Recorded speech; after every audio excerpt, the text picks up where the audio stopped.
Well, hi there. Here we are. Welcome everybody. Lee had a really interesting comment here. She says, Mother Nature controls everything, from the air you breathe to the plants and animals that eat each other. There's no one without the other. The circle of life depends on death of plants, animals, us. Yes, it does. And we do eat each other. That's the nature of the beast as well. Life feeds on life. Doesn't feed on rocks and stones. Feeds on living matter.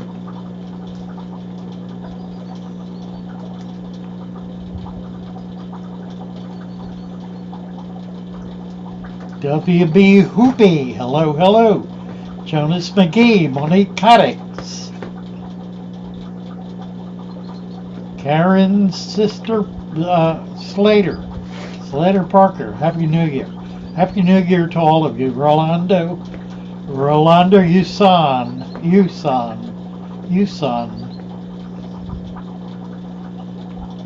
Who else is here? Psychoplant Lady. Akshra and Bhavya Creations. Three Amigos from New Jersey. Spirit of Legend. Nice to see you all.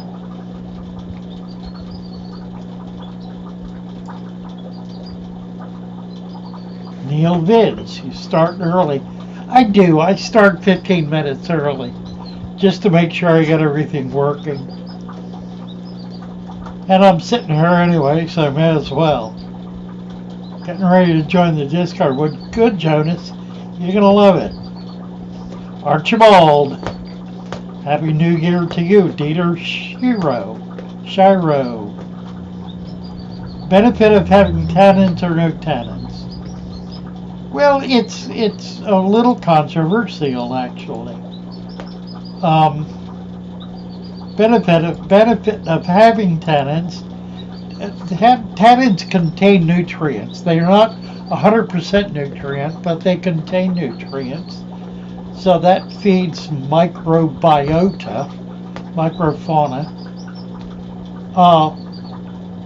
If the tannins are such that they reduce pH, then it allows you to enter the realm of black water. Typically, that's not the case. Typically, tannins do not occur, at least in aquariums,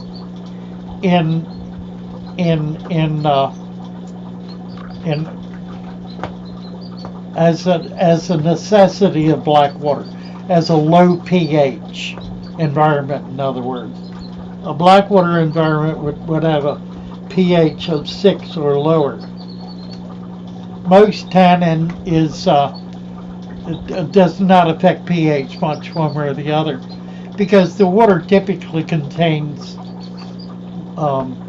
buffers, and buffers are going to hold it up. So you can have tannins, and you have tannins in buffered water. So you can have water that's 8.0 with tannins. In fact, I had it in the tank back here. I'll show you in a little bit. Been working on it some. I put a new piece of driftwood in. I got some remarkable driftwood. Just really beautiful stuff. It's Pacific ironwood. But it caused a very deep tannin, but only initially. As I did water changes to clear it, it has gotten clearer. I've done 2 water changes now, and it's almost crystal. It's still a little rusty, slightly. I don't know what to call it color-wise. It's not pink. It's not yellow. It's maybe a little bit brown, maybe. But it's very close to being really crystal clear. and the pH is 8.0. So if you're doing tannins in RO water, it's going to drop the pH. But so long as there are buffers in the water, it won't.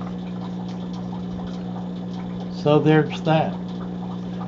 Do I have fireworks? I do not have fireworks. I think my new video is going to be fireworks then. The new video is has basically the same title or the same theme, A Love Affair with Nature. And it gets at two aspects of our relationship to nature. One is mankind as supporter of nature, which we are, in spite of all the bad mouth, the bad press that humans get. None of that is true, as it turns out. The Earth is, from a health standpoint, the atmosphere is healthier today than it was 50 years ago. There are more coral today than there were 50 years ago. The air is cleaner today than it was 50 years ago. By any standard, by any measurement, the Earth is in better shape. The environment on the Earth is in better shape than it was 50 years ago or 25 years ago. It has steadily improved and is continuing to. On so many different levels, the more you look at, the more you see it. That's one aspect. The other aspect is the impact of nature on health. I think one of the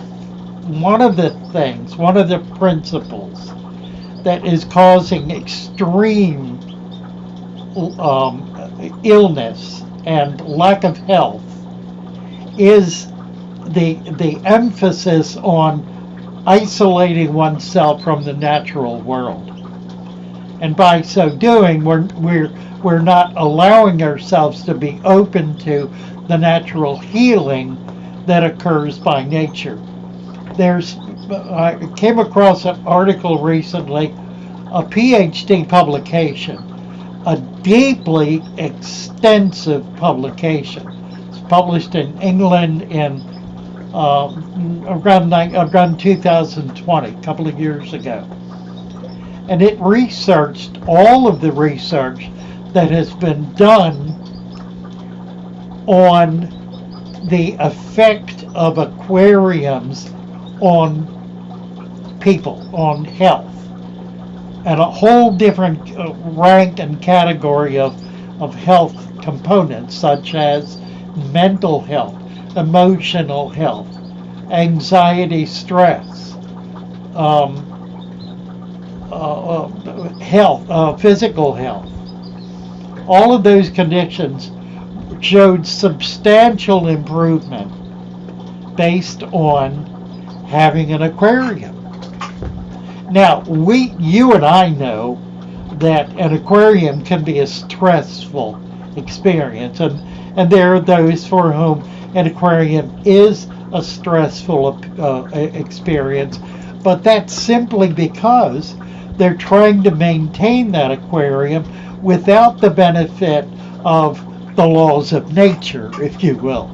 They're trying to maintain somehow a sterile environment, and it makes them mad.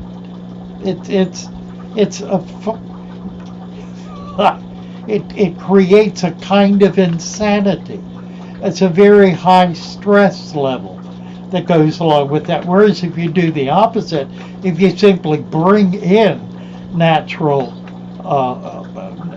aspects of nature, like mulm, if you bring in natural water, natural substrate, natural plants, and so forth, then that aquarium becomes something rather beautiful. It becomes very stable, very healthy, and becomes a source of inspiration, a source of joy, of pleasure, ultimately a source of love, and reestablishes then the love affair with nature, reestablishes us as creatures of nature, as one with nature, and so forth and so on. So that's the thesis of the new video. I want to get us there. We need to be there, because we need to demonstrate that what we're doing is not simply throwing dirt in the tank. What we're doing is creating something healthy, something wholesome, something that is making a difference in mankind, making a difference in the way in which we relate to the world and relate to the world of nature.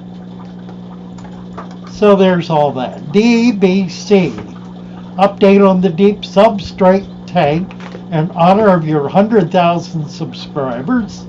12923 doing fantastic. Self and Molly babies coming out of all corners of the tank. Plant growth, wow.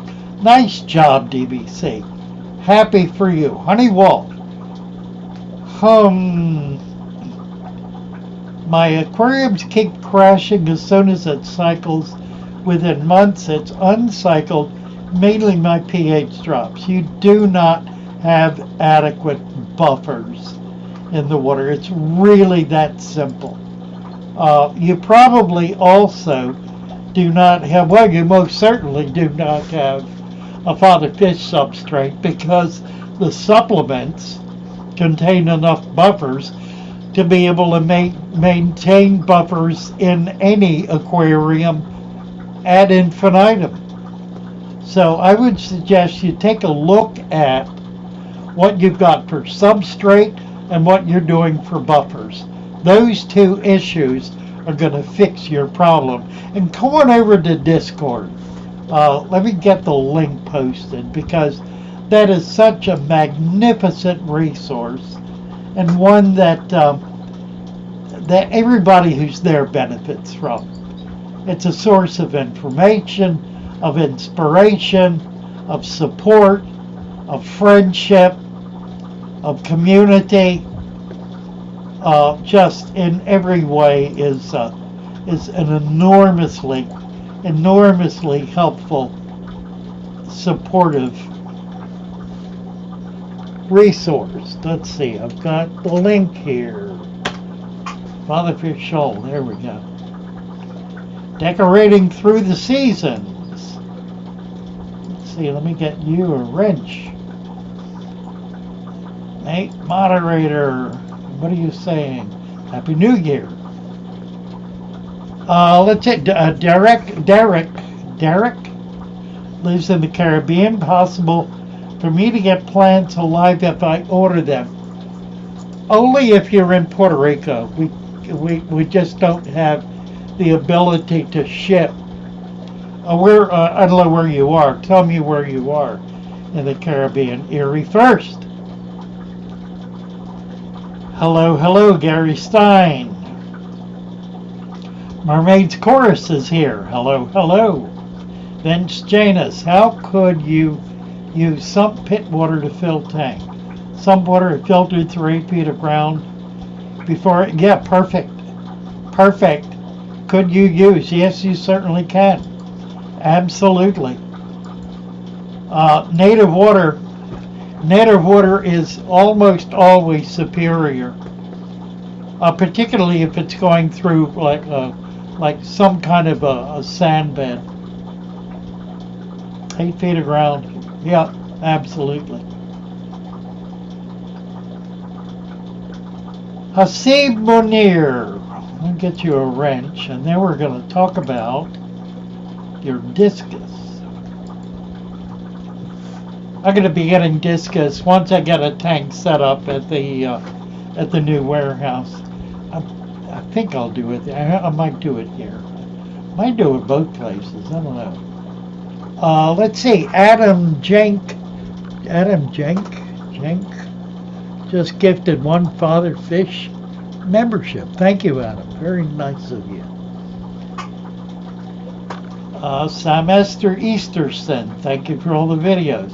Hasib, any tips on setting up a discus tank and some good low-tech carpeting plans? Well, the kit on the Shopify site. By the way, let me give you our new website, fatherfish.fish, has all of the links for everything, including links for Canada, EU, Brazil, soon to be Australia, links for merch, links for the store, for Shopify, for YouTube. All of the links are on that on that site, on that website. Gary Stein, hello Gary. Who else is here? Cornwall, straight out of Cornwall. Nice to see you. Patrick Smith, did you get a wrench? I think you did, no, but I'm going to do it right now. I'm giving out wrenches. They're not popping up very quick, but they will. You'll get them. Stud Sidious, hello, hello. DBC Aquatics, update on the deep substrate. We just did that. Honey Wolf. Yeah, honey, we need to get you on the Discord so we can work through this and figure out what's going on. Dr. George Meyer, he was referenced in the work. It was not George Meyer's work, I don't believe. Tell you what, I think I've got the reference. Let me let me see if I can get it.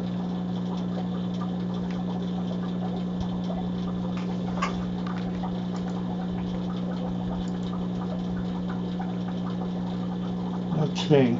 Here it is.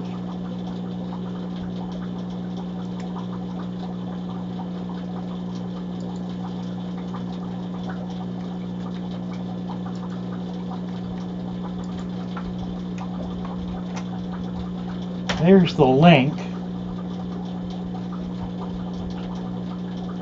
Nope, that isn't it. Darn.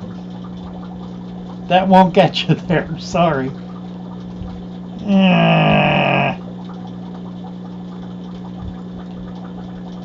I'm going to have trouble getting it now. John, are you there?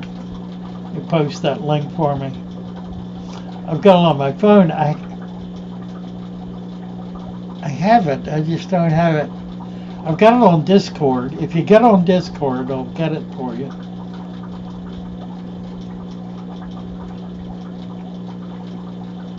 Straight out of Cornwall, talking about fish going from heated tank to cold water tank. Catfish. Yeah, catfish can certainly do that. There are a lot of catfish that can survive in a wide range of not just temperatures, but pH as well.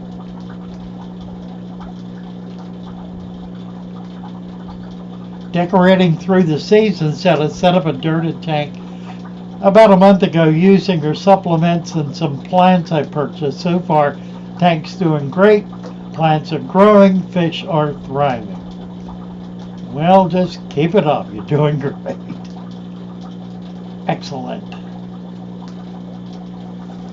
Dieter Shiro, happy holidays from Australia. Chang PC, regards from CL. What is CL?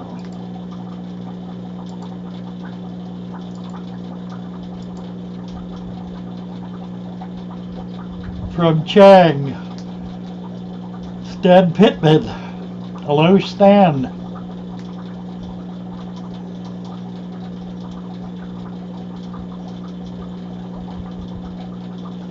Craxus. Happy New Year, Craxus. Get you a wrench.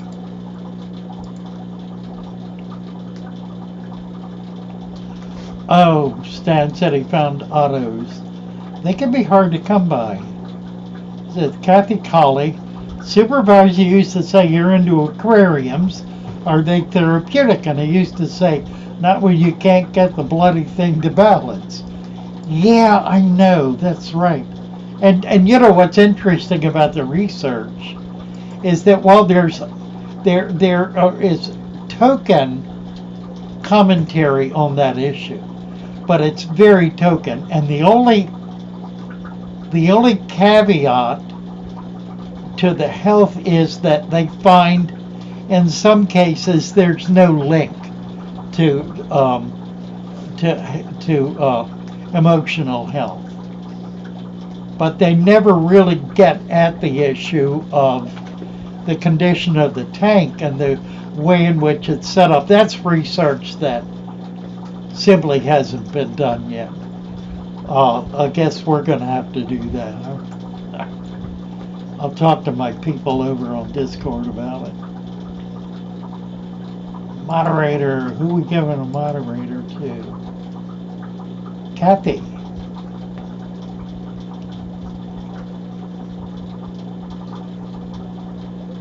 Louisa. Getting you a wrench.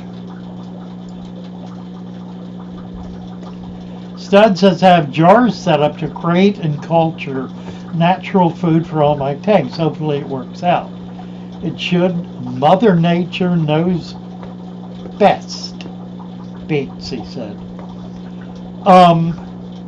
Yeah, I'll tell you one thing that works better than jars is shoe boxes, little plastic shoe boxes.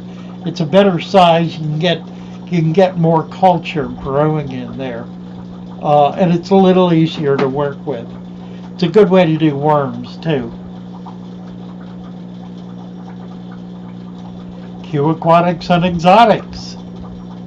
Just set up a new natural tank, number 15. Well, all right. Janet C, Happy New Year. DBC.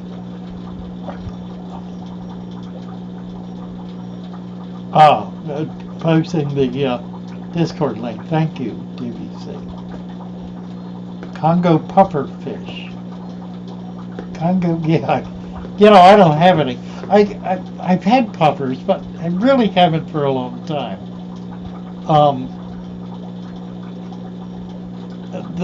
There's a population of the widest, largest variety of puffers is in the swamps in Vietnam. There are something like 14 different species of puffer, and none of them, to my knowledge, are imported. Nobody's bringing them in, which is sad because I've seen some pictures. Some of them are just remarkable little animals, and puffers ship pretty well generally, so that shouldn't be a problem. They're probably mostly brackish, however. What was this? Oh, the Rotella rotundifolia. Oh, it's a great plant, isn't it? Precise. Intelligent D-Rate here. Could you shed some light on mycobacteria and how to prevent it? You don't need to prevent it. Mycobacteria is beneficial. It is fungus, essentially. And fungus, along with bacteria, are the two main components of breaking down waste. So it by no means is problematic in the tank. In fact, I include it in my supplement packet. Mycorrhiza is one of the components, and if you keep that bag of soil sitting on a shelf very long, it will mold. The fungus will grow all through it.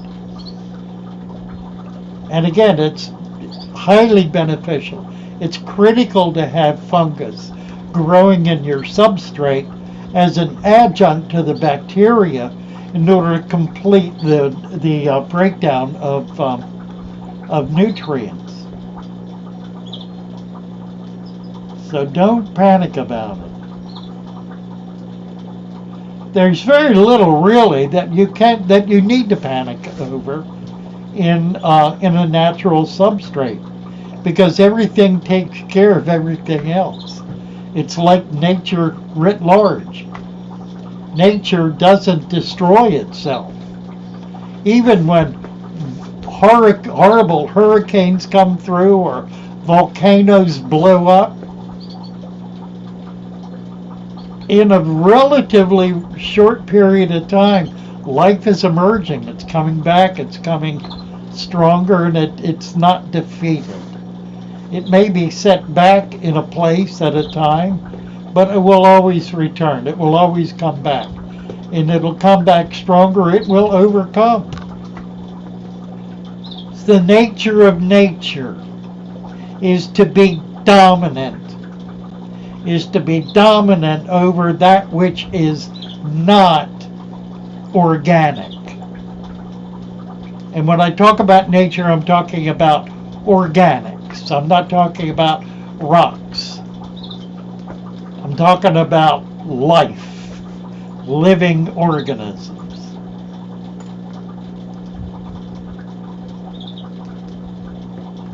A weed, not a plant. Well, now. Calling Rotala a weed. Now.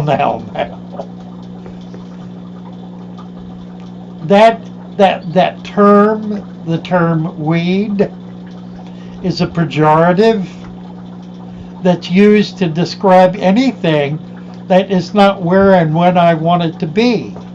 Where and when I want it to be. Anything that is difficult to control, that's out of control, anything that's preventing something else that I prefer from growing past it, it's a pejorative. It's not a category, not a genuine category. Although I guess pejoratives are categorical, aren't they? Christmas cake and mince pies are my least favorites. I think you stand in a small crowd there, Carrie. Really. Dan questioned the chat. I have a small 7-gallon tank. How many plants do I need? Should I buy the pack of plants on the website? Yes, absolutely do. It will not be too many. It's 15 to 16 bunches. They're small bunches. In a 7-gallon tank, it'll just fill that tank nicely. You'll be amazed. Now, here's the thing to remember about plants. A lot of people are into trimming their plants. Well, there are two reasons to trim. One is to maintain a certain sculptured look. I can appreciate that. I don't do it, but I do appreciate it. The other is to control growth. The second reason for trimming is false.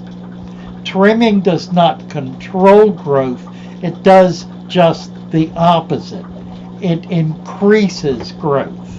It spurs growth on. By allowing growth to reach a climax proportion, in other words, to max out, it will achieve stability. It will stop growing so fast, it will slow down its growing, and it will remain in balance with all the other plants. Have you ever noticed? Perhaps you haven't, because perhaps you're just mad about trimming everything. But if you do not trim, and I don't trim, eventually this tank will become thick with plants and will be stable at that level. Any continued growth will be replacement growth. It's the same thing as old forest growth. Plant growth works the same way.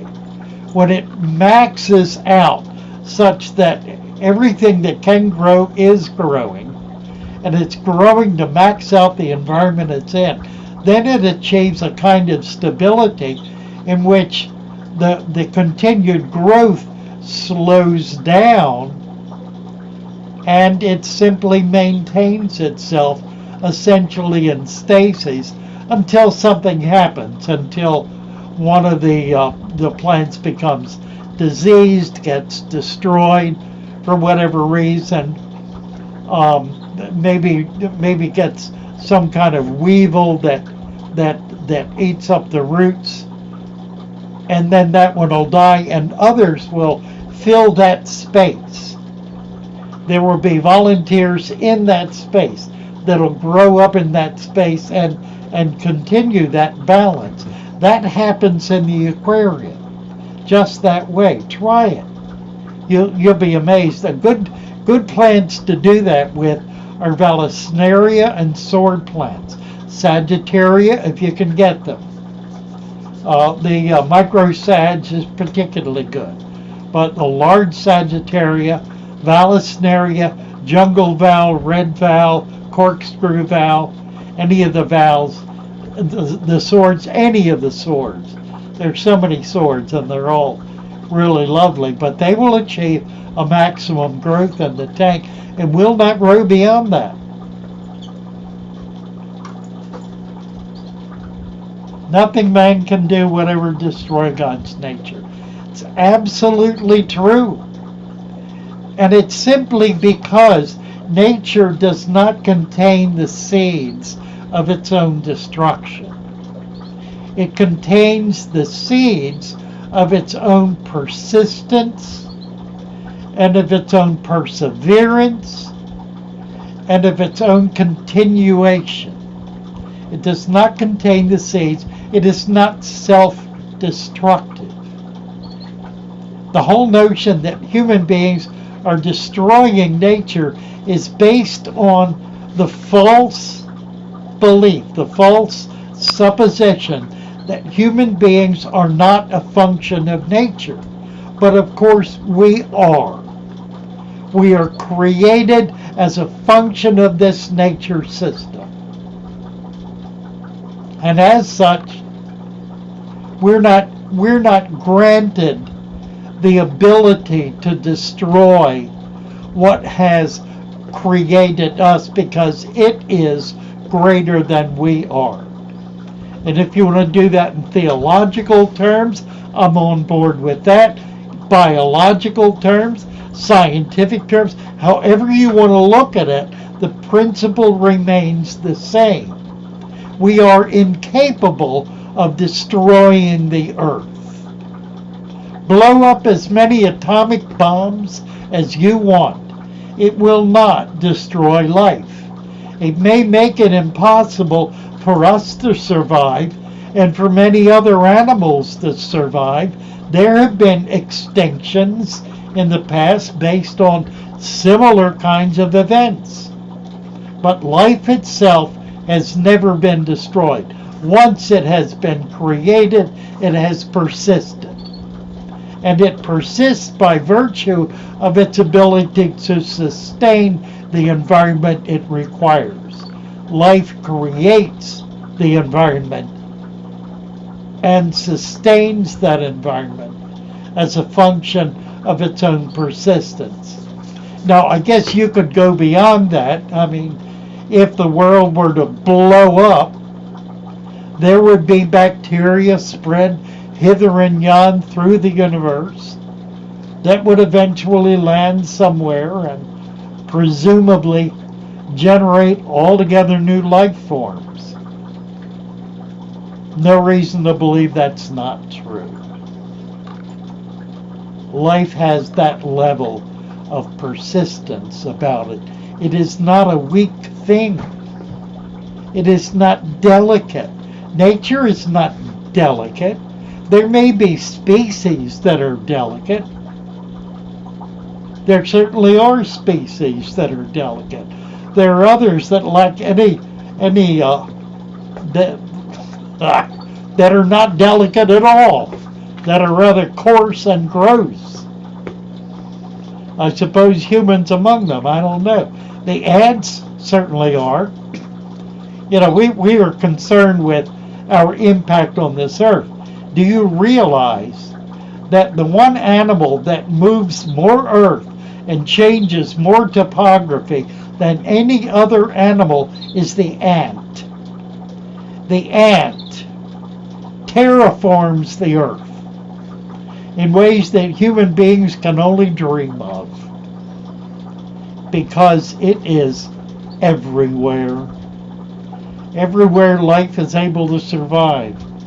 I suppose not in the frozen tundra, but there's very little life, at least plant life. There are lichens. I don't believe there are ants, however.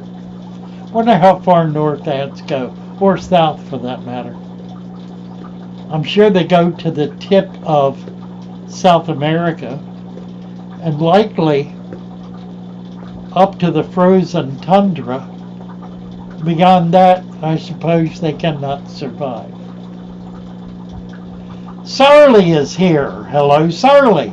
Sarley, for those of you who don't know, is Patrick, who showed up at our Wednesday night show and tell, and has become the new hero for an awful lot of Father Fish devotees, because he has created a fish room that is extraordinary. And he is relative. Now, I guessed at the amount of time you were involved in the hobby when I posted the video, which was merely a clip from our conversation. I really knew no more than that at the time, but Sarley has been so delighted with the commentary to that video and to the live stream that I think he's coming out of his hermitage. Plus the fact he lost his best friend, his dog, who died of cancer, a long protracted cancer, just the day after on Thursday.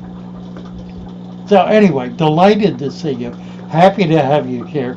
We're looking to get very involved with you, Sarley, because you're doing some things that we want to be very supportive of and be able to help you with in order to expand your hobby and create opportunities for income, because he's looking to do this in a way in such a way as to be able to support himself.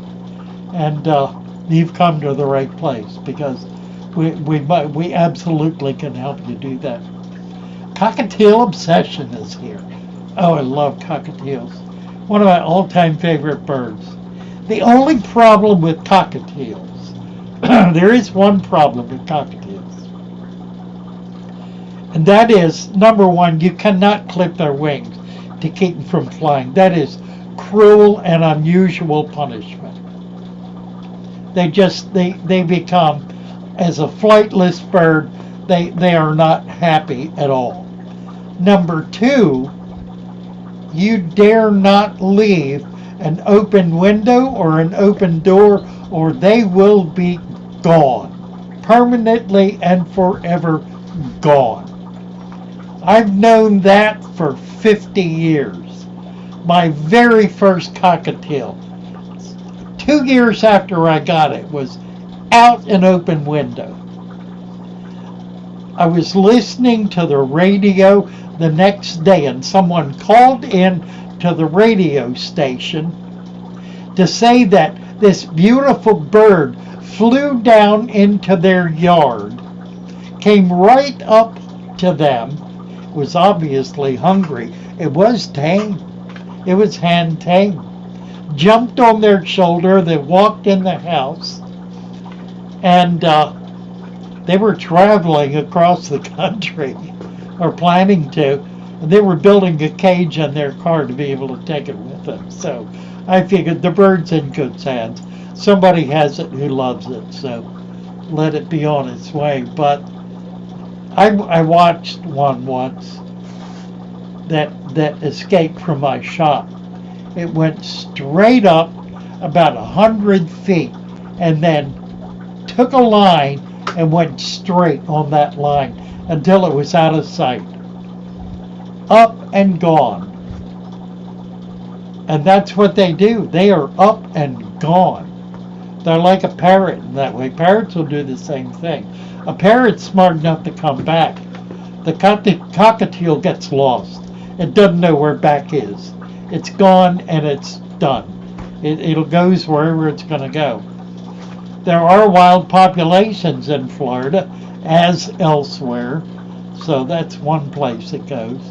But it'll also show up in somebody's backyard. Anyhow, nice to see you. Let's see, Ben, I want to get you a wrench. Already did that. Neil, let's get you a wrench. And Neil says, nothing man can do would destroy God's creation. Absolutely, absolutely. There was somebody else, Matt James. Most important thing about maintaining a Blue Bolt shrimp tank. About making a Blue Bolt shrimp tank.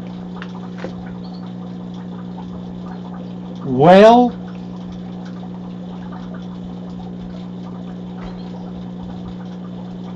there are so many different ways to do shrimp tanks. You can do a deep substrate and it will work brilliantly. There are many people who do not. They maintain shrimp in, they don't maintain them in bare tanks. I haven't seen that. But they'll maintain them in like gravel or coarse sand tanks.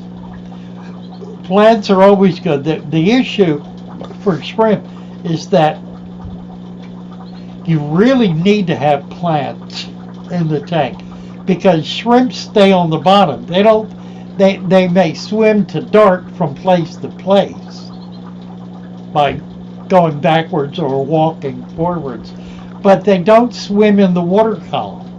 They can't. They can dart from one place to another, but they stay on a surface. Now, if you have plants growing up there, they can climb the plants or substrate. They'll go up the substrate. So you need a lot of structure in a shrimp tank in order to be able to maximize the environment they're able to live in. Otherwise, you just got them all on the bottom. And that's going to limit the number you're going to be able to keep in the tank. So I would suggest that's number one for a shrimp tank, is to build structure. You can do it with plants, you can do it with hardscape. Doesn't really matter how you do it. Straight out of Cornwall. Women are the same. Let the front door open, she never came back. Now, that had more to do with you than her, Cornwall. If there were an adequately and appropriately supportive environment, I dare say, barring some kind of pathology, I will admit that.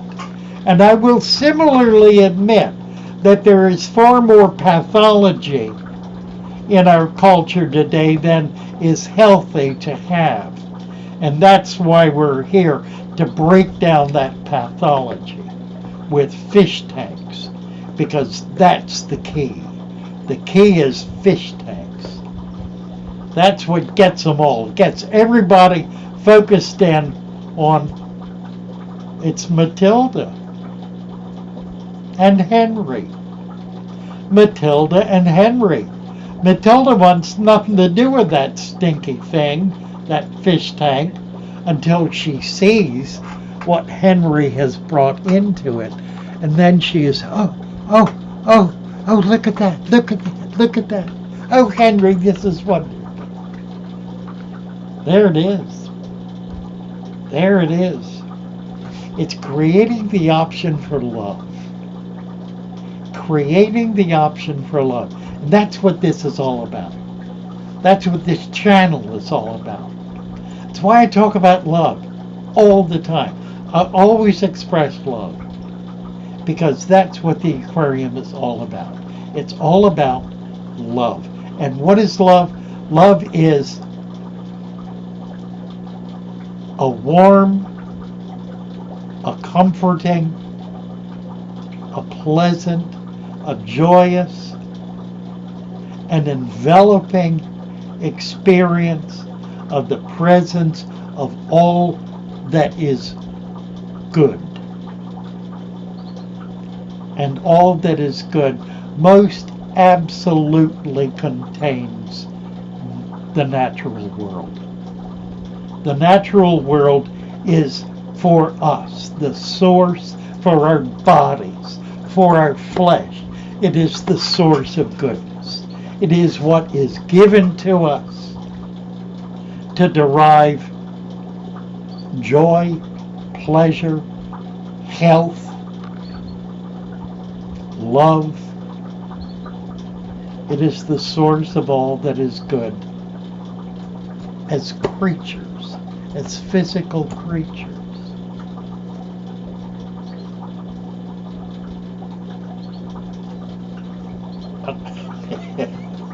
I see little brains going.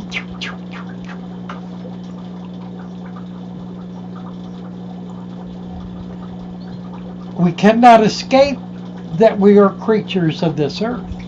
We cannot escape that. We know that this earth is not our eternal home, because there is that spark in us that is spirit, that is not of the earth, but of the Creator, of creation itself.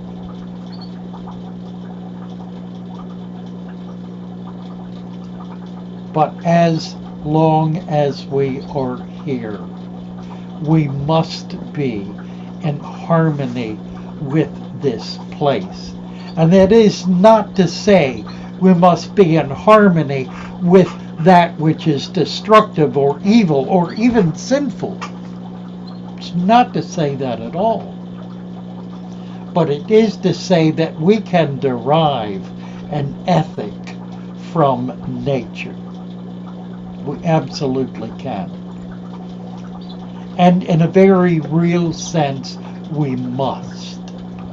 Because the conflict that impacts us is a conflict of selfishness, which cuts us off from the natural world and causes us greed, the desire for more than we need, so vastly much more than we need, to be able to embellish ourselves beyond reason, as though we need 5 mansions to live in. We do not need one, for we have a mansion that is eternal. And we have a mansion here, which is our flesh. Our flesh is a mansion. And if we treat it as a place to be kept pure and whole, healthy, dynamic, as a place to be in harmony with the world, as a place to come up against and create bulwarks against greed, against evil, against slaughter, against destruction. It's not simply a matter of being googly-eyed. It's a matter of standing firm for that which is to be believed in and is to be protected against those who would destroy it. And who are the destroyers? Who are the destroyers? The destroyers are those who would keep us from being at one with the natural world, who say to us, we need to put you off in a block building somewhere in a corner so that you can't get out into nature because you will destroy it. That's not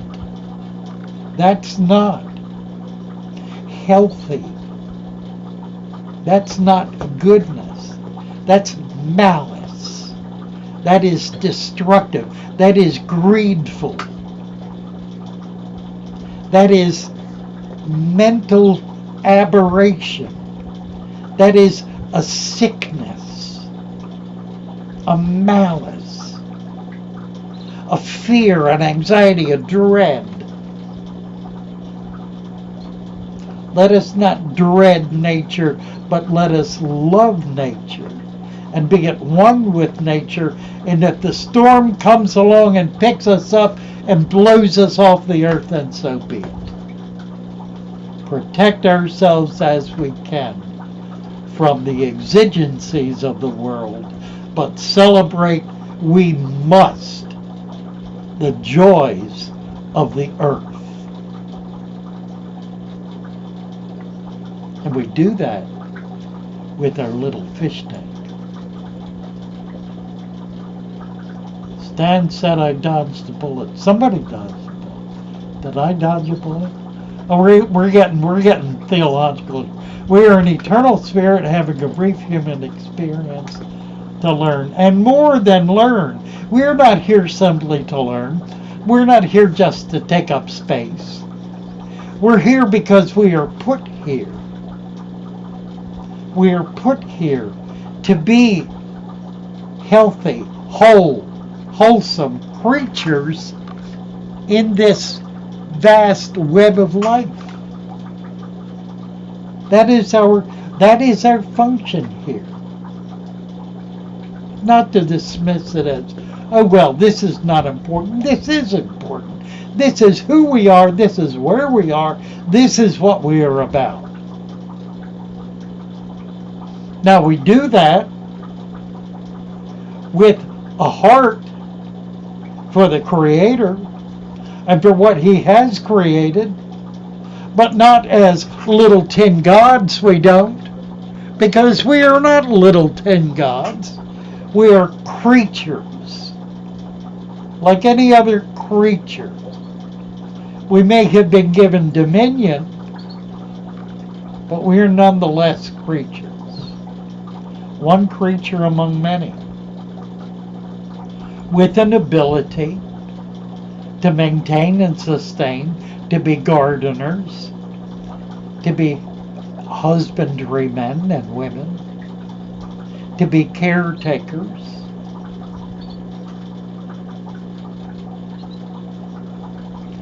and to be made healthy in so doing. Let's see, looks like I'm giving somebody a wrench here. T.W. Chisholm. I just did you, right. Who else? 650 Hooley from Glasgow, Scotland. Welcome, welcome. We can choose to be together in this, surrounded by love. Amen, Darren. Amen to that. Turtle power. Gary likes turtles. We all like turtles. Turtles are whatever. Hit the like button, you fish addict, says Cornwall. Emerson says nature is God's handwriting. Certainly is, isn't it? And we are but one letter in his novel.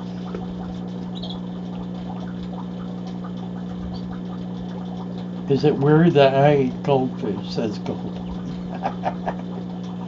Well, we all eat something, don't we? Somebody's got to eat them.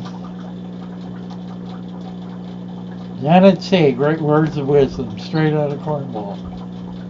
3. Q.D. McGraw. Don't give up, he says. Don't give up, Gary. Welcome to this week's episode of Pastor Fit. You got that right, Erie. I just can't control myself. Ray Smokey. Who's this? Banky Raja. I started a mixed mud leaf litter substrate without any cap. Planted native river plants. Filter inlet is high. And do not disturb anything. It looks like a mud field. What problems can I have in the future? Well, the biggest problem is that the nutrients in the soil are going to continue to dissolve into the water column, to penetrate into the water column.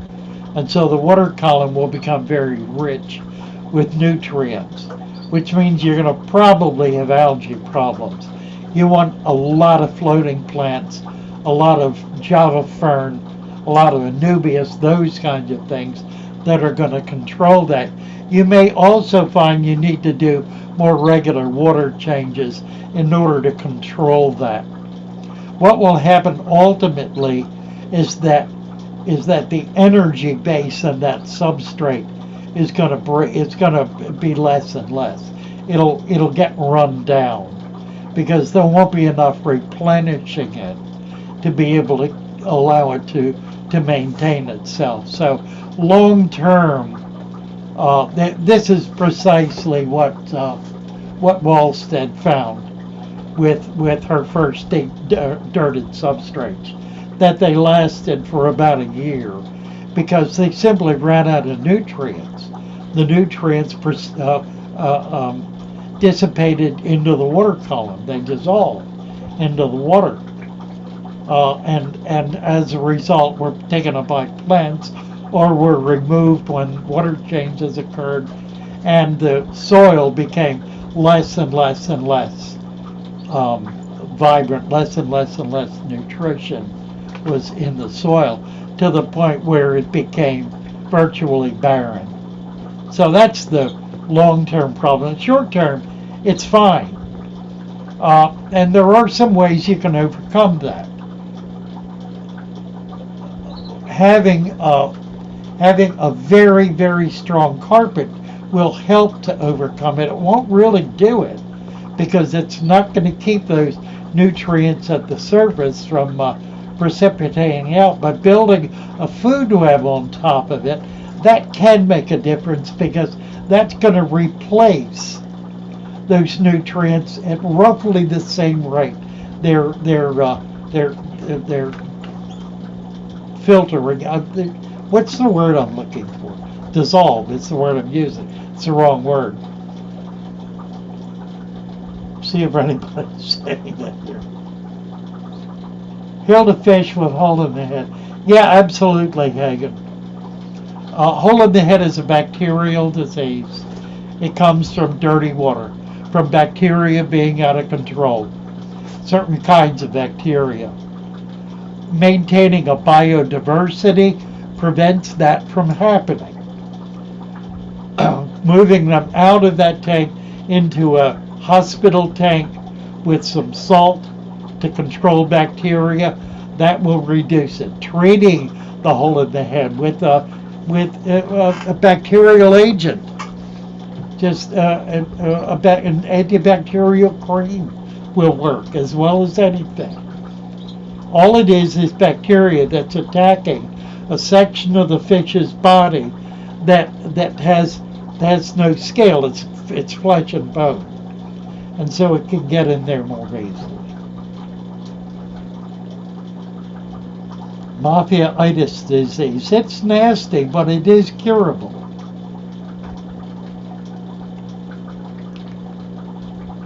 Spencer's sister saying she adopted a male betta with an eye missing, 95% off at Petco. His eye socket looks pink. Should I add salt or antibiotics?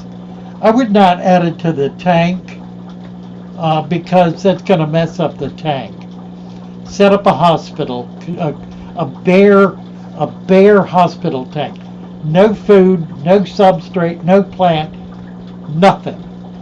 You can put a filter in it, but it's got to be a new one. You're better off with just a bubbler, and then add salt. Small amount of salt. You don't need a lot of salt. Add salt to that, about 1 tablespoon per 5 gallons, to give it time to heal. It's going to heal itself. The thing you need to do is prevent any bacteria from infecting it. You can do that again with an antibacterial ointment. Right on the eye. Just put it right on there. That will kill any bacteria that's there and will help it heal. And give it a week or 2. Don't feed the fish during that, because you don't want any bacteria in there at all. If you want to put a couple of worms in, I guess you can do it, but you really don't need to.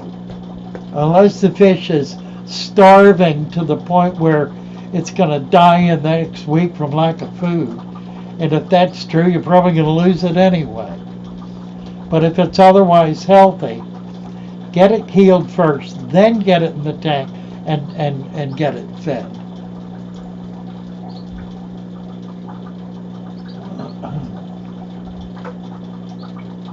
Erie. Yeah, you need to give up, Erie. Plastic escargot.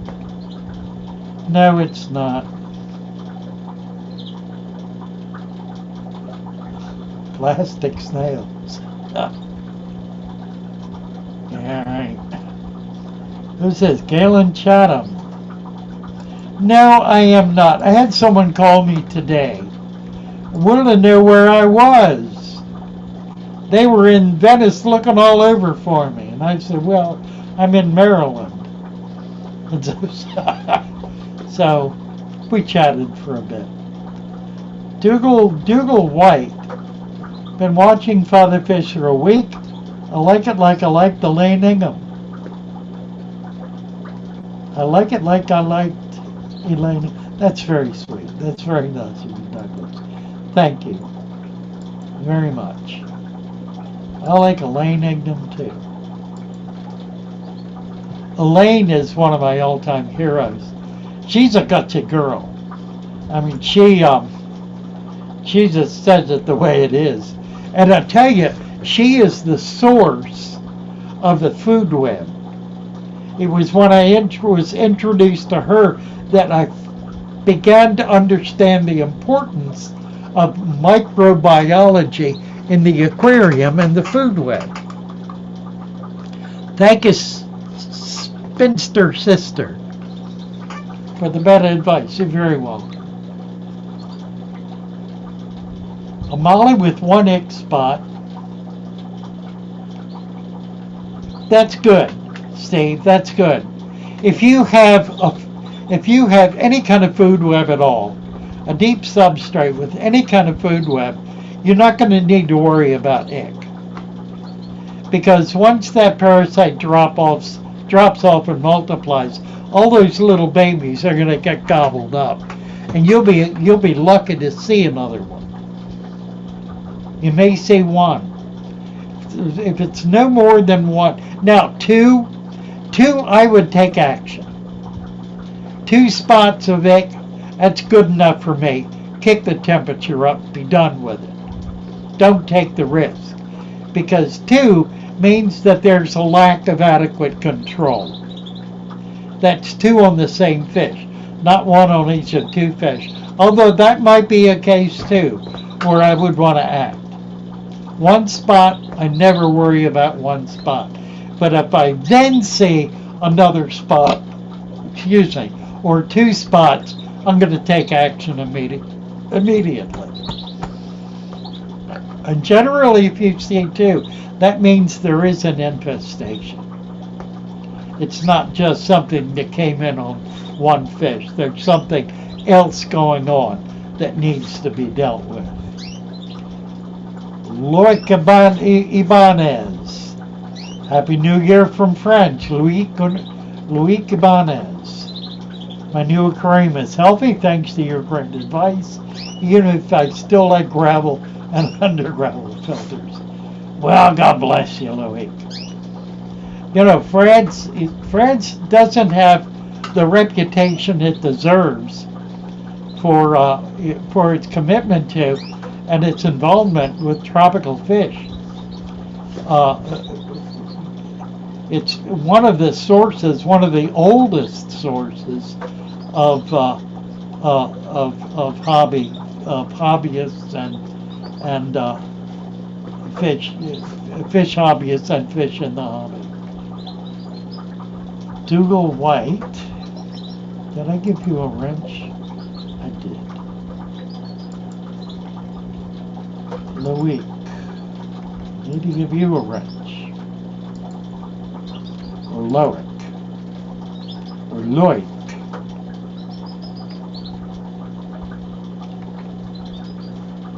David Smith.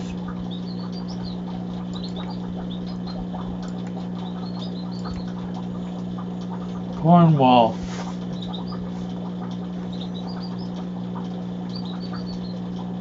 I'm not following the chat here. Goldine. Hello, Goldine. Neil Shannon. My new fatherfish tank is thriving. It's like a jungle, loads of plants, water crystal clear plants going crazy, and the fish are really healthy. You go, Neil. All right, Cantu. Have experiments been done with different sizes of sand? Really good question, Cantu. I have done some of that, and I find it counterintuitive, because I found that the very healthiest deep substrate sand-capped tanks with the best plant growth and the best fish health were those with the finest sand. Who knew? Who would even guess? Sand so fine it was like powder. In fact, I set one up at Super Cichlids quite by accident. I bought a bag of black blasting sand, and not thinking anything of it, cut the bag open, dumped it in. It was powder. I mean, literally powder. By then it was in there. So I capped that with something that they had in the shop that was a coarser sand, a more regular size sand. That tank has exploded in plants. It's been just enormously healthy, really from day one. That sand has not slowed it down even a little bit. And that's an important thing to understand, is that sand does not compress.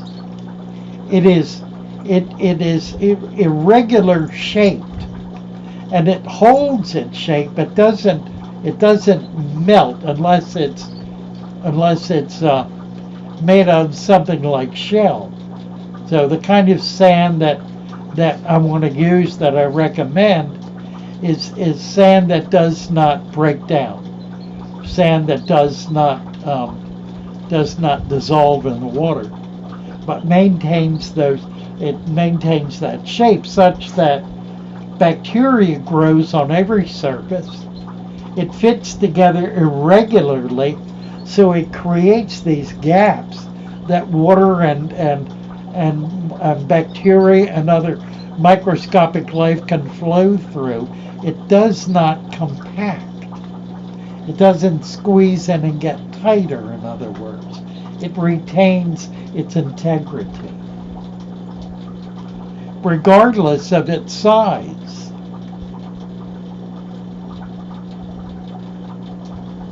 Dusty sand. Well, I have a sand that I bought locally and put in some of these tanks, the 29s, that was like that. I call it soft sand. I think it's actually got clay in it, because it swirls up here easily. When you go to plant in it, it's like you're going down into mud. It's soft. I think that's clay. I don't think that's sand at all. I think it's sand mixed with clay. And it's a red color, so chances are that's precisely the case. Cat and Koi Farm. Started a koi baby dirty tank. Nice. That'll last about a year.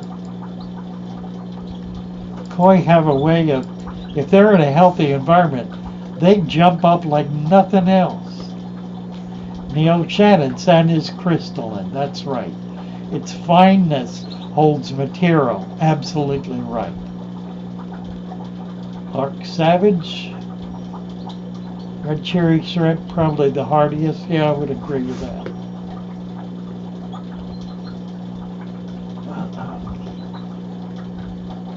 Darren is saying, David, you can share your tank pics and videos on Discord. Should be able to add them to the Facebook page. That's right.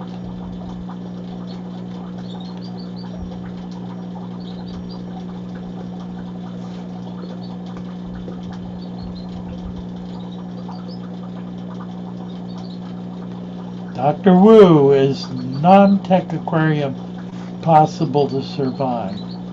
Don't understand your question, Dr. Wu. I would say that a high-tech aquarium cannot survive. Not long. It certainly cannot survive without consistent intervention. It cannot survive by leaving it alone. Whereas a non-tech or low-tech system will very much survive by leaving it alone. Not all, but set up properly with the deep substrate and sand cap with plants and a food web, it'll go on forever with no intervention at all. Mud is here. Hello, Mud. Andrew Fenna. In 2 minutes, it'll be 2024 in the UK. Great way to see in the new year. Well, Happy New Year, Andrew. Yeah, 1 minute. 6 feet. Is it true when you break now a dirt tank to start over the dirt has a bad smell? Well, yeah, absolutely. Absolutely. Because it's anaerobic. But if you got a cap, that stays down in there. Doesn't come out.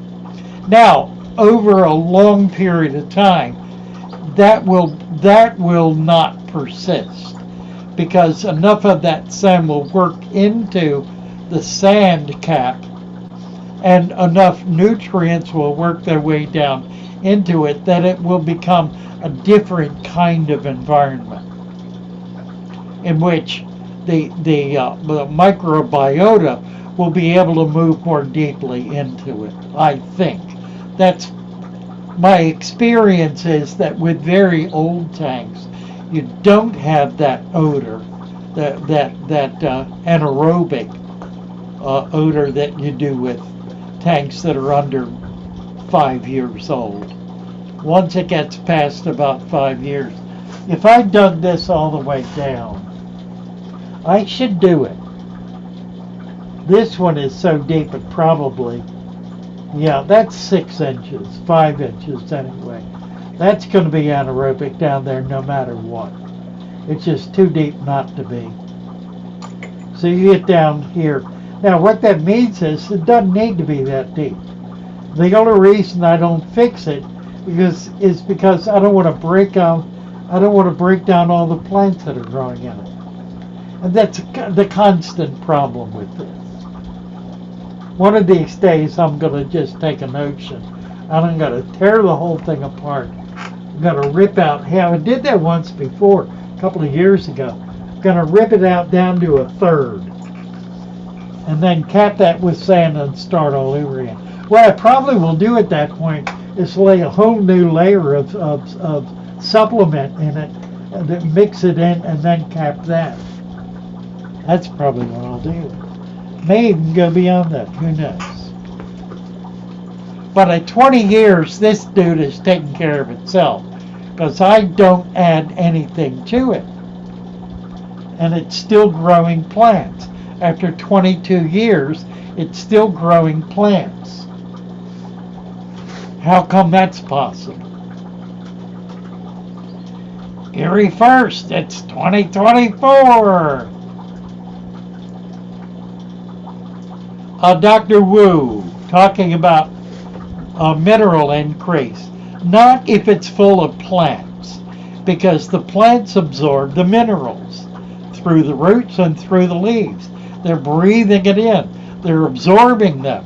So they're actually reducing the mineral content of the water such that you need to replace it with mineralized water in order to be able to maintain its stability.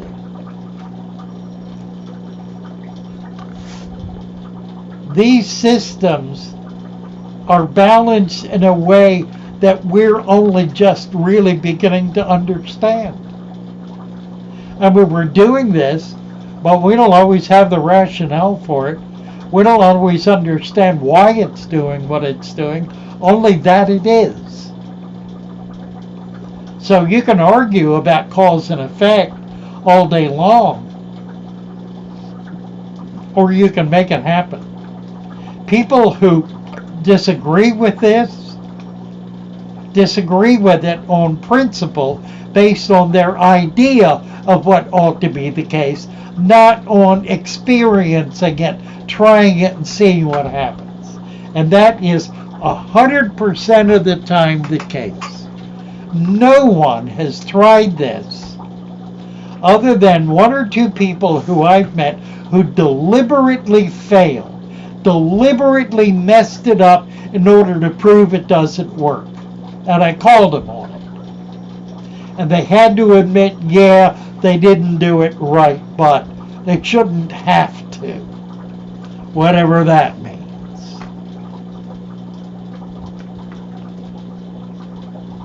Having said that,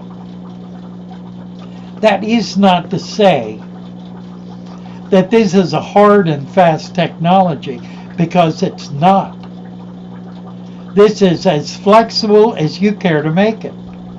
I mean, I call for 1 inch of dirt and 2 inches of sand, because I know if you do that, you're not going to fail 99% of the time. Probably, actually, 90% of the time. Although my hunch is it's higher than that. Because they don't get much failure. Very little. There is some, but not much. It's not like you're throwing gravel in there and failing 90% of the time. With this, you're succeeding 90% of the time. Now, you can, once you learn that and figure that out and understand what you're doing, you can play with it all kind of ways. You can be enormously flexible with this and still make it work. And there, we've got people in Discord who are doing that. Doing things I don't even believe. I don't even really understand. Well, there's a lot I don't understand. There's a lot I know, because I know to do it.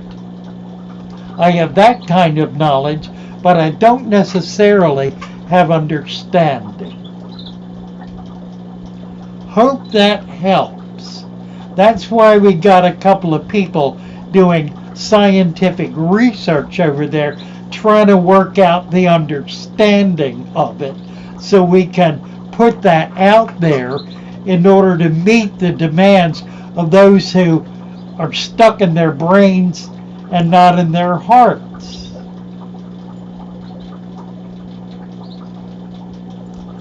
Norfolk, UK, Cat and Koi Farm.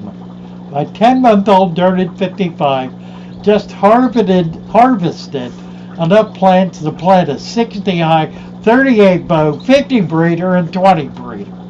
And the host tank is still fully planted. Well, there you go. All right. You go, mud.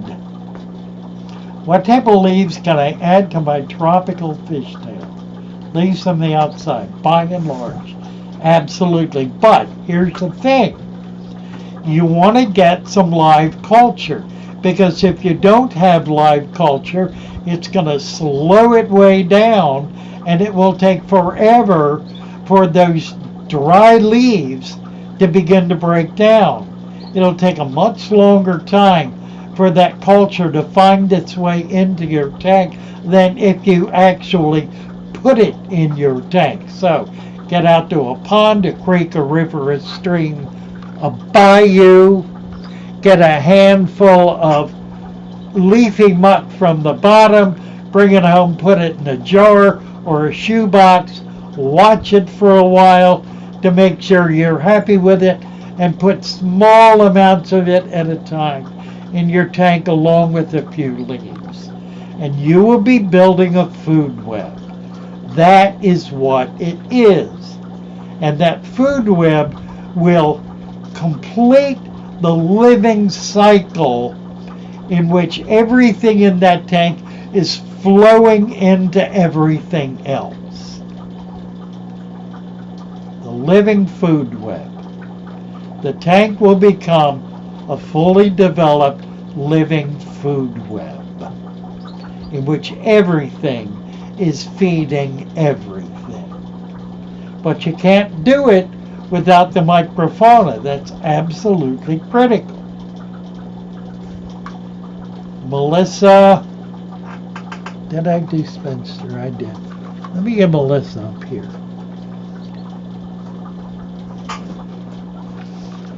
Looks like the chat is 10 miles long here. There we go. Melissa. Janet. Kristen Anderson, think it's writing information guy. You know, we've done that. We've done a little bit of that. We have some what we call worksheets for plants, for substrate, for food web. That's it. Those three. Oh, we're doing another one for aquascaping. That'll be neat too. Tisha's doing that one. But expanding those into a booklet form, that would be worth doing. If we may wind up doing that, what's happening with the book is we've got 3 people now writing, and they're writing in different areas, doing different things. And I'm thinking I don't want to go through and edit what they're writing, because I don't want to change their what they've got. They've got integrity in what they're doing. So I think I just need to put their name on it and find a way to get it out there. Hopefully in a way that'll derive some income to them for doing that, because that's really what's critical here. Each of us, looking for ways and finding ways to get people involved in this process who need a second income, even if it's just a limited small second income, to find a way to do that so they can derive that income and build some kind of small business. More and more people need that option, and I'm in a unique position to facilitate that. And I'll tell you frankly, I'm getting a little panicky, because since Thursday, Friday, Saturday, Sunday, in 4 days, we have, let me give you the actual number, 119 orders. 119 orders of plants and substrate in 4 days. I have to hire another person to help pack out in order to be able to do this.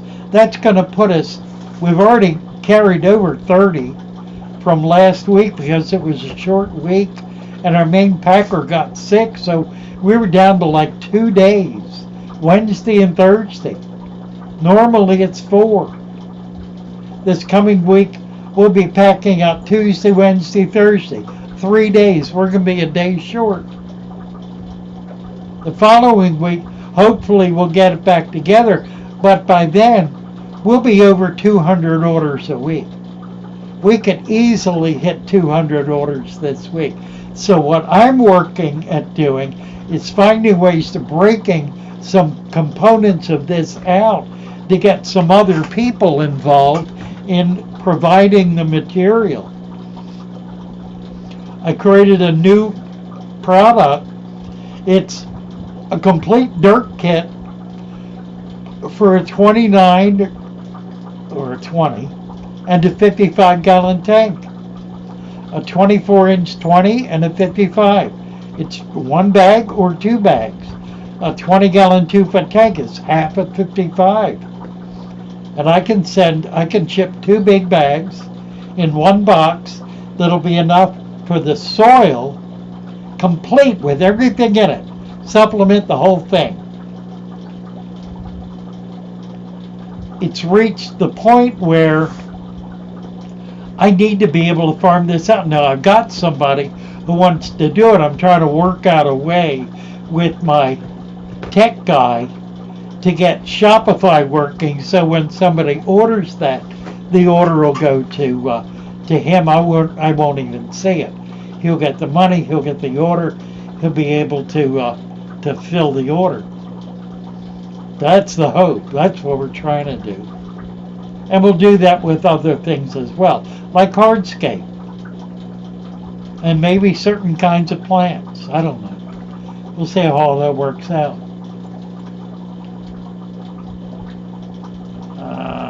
Let's see. Get rotten leaves in your tank. Huh. Dr. Wu, Markson Pulowski. Give you a wrench.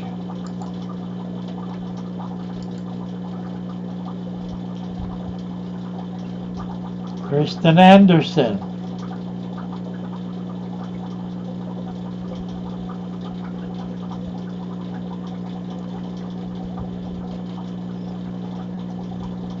Let's see, Yasser saying nobody answers questions.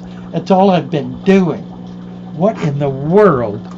Melissa Foster, Glory Woman, just donated $49.99. Thank you, sir. Our trip to Aquashella, Orlando was quite interesting, don't you agree?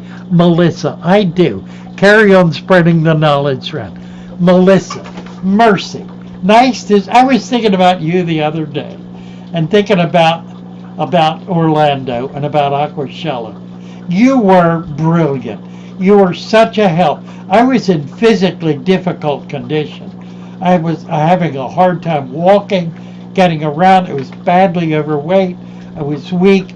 And you just helped me in more ways than you even know. You were an absolute blessing to me, Melissa. And I thank you so very much. I trust all is well with you.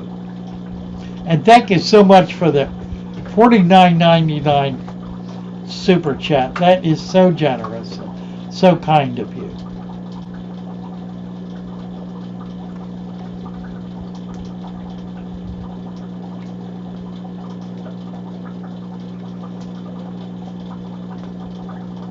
Oh yeah, Gary says when the rotella rots, it creates infusoria. That's right. That's exactly right. That's exactly what the infusoria does.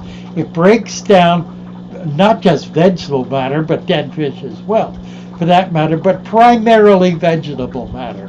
The leaves, any plants that die, the leaves from those plants, the whole kit and caboodle. It breaks down all that vegetable matter in order to return it to the soil so that it can recycle through the gut of all of those animals back into the plant. Have I ever tried CO2? Yep, Aquatics. Glad you asked, Yep, Aquatics. The deep substrate method is a CO2 machine. It generates down in the substrate far more CO2 than can be generated by any mechanical device in the water column. And it's delivering it where it's needed most, and that is to the roots of the plants. It's creating an anaerobic environment right around those roots, which is precisely what they need in order to be able to break down waste. So it overcomes the problems with trying to get CO2 in the water column and creating all kind of chaos with pH. and creating environments that are frankly destructive of fish life in order to be able to try to do something that occurs absolutely naturally in a deep substrate. What types of fish are in Old Faithful? Good question, Ontario. The main fish that's in here, other than a nice school of cardinals, are the, I've got some rainbows, some little rainbows, but I've got these. Let me see if I can. I'm gonna screw up in there. Every time I move this, something messes up. I don't know if I can even. I'm afraid to even touch it. All right, here we go. These are golden. They're not a golden top minnow.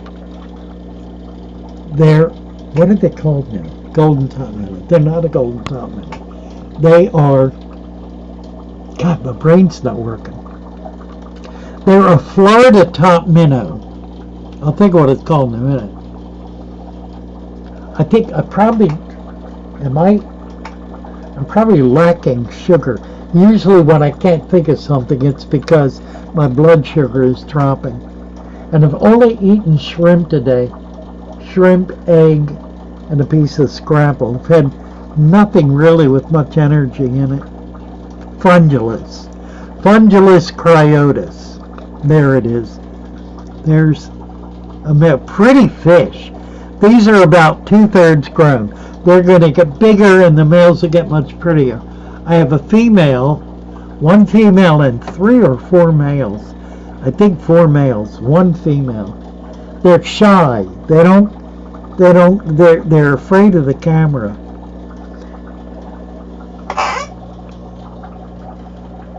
Don't know why, but they are. The rainbows aren't. There's some other fish in here as well. These are also a Florida native. That's a bluefin killie. Bluefin killie. What's that called? I don't remember. It's a bluefin killie.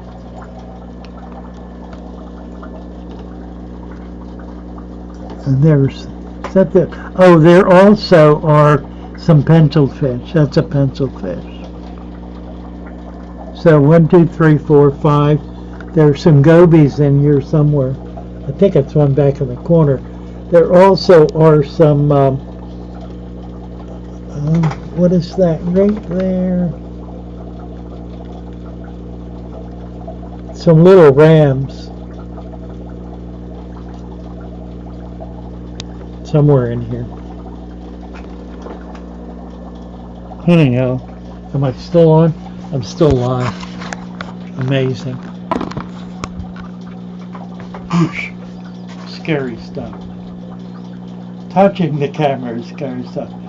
Ontario birding. Nope, I did give you a wrench. Provided Joker, Happy New Year. Strength and wisdom. Says I went to the lake a few weeks ago. After buying plants from you, grabbed a lot of leaves at the edge of the lake. Bravo, bravo. And as moderator, get you a wrench.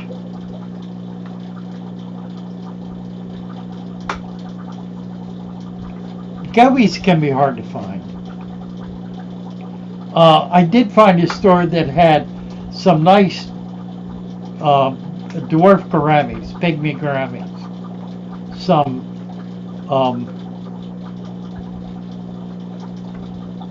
not sparkling, but licorice. Some little, I've got about a half a dozen licorice gouramis in this tank behind me. I don't know if I can show you that.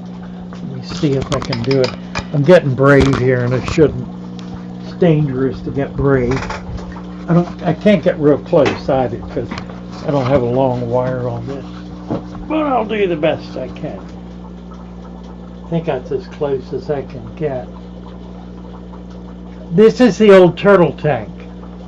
I have a bunch of Buse and Anubias on that driftwood, the arch. And then some goody eye, that's what's swimming in the front. Some the licorice I mentioned, a couple of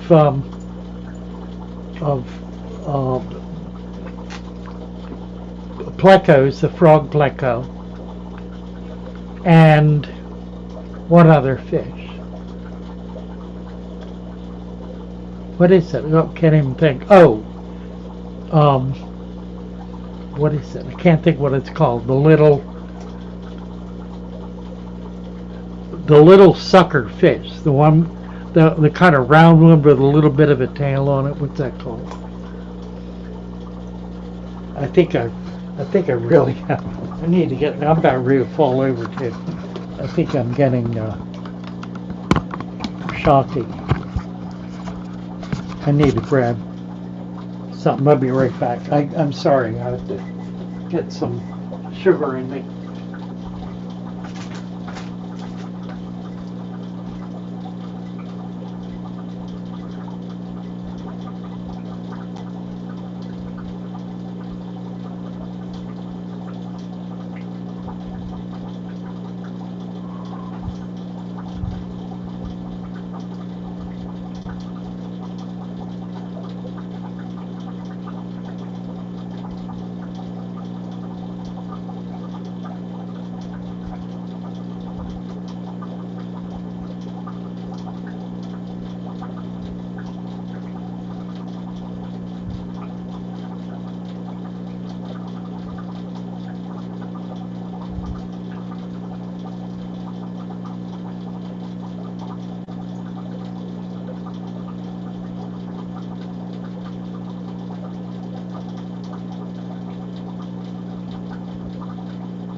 My apologies. You think the frog moved?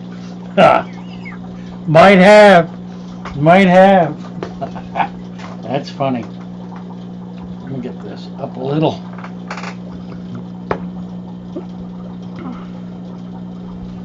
Is that better? A little better.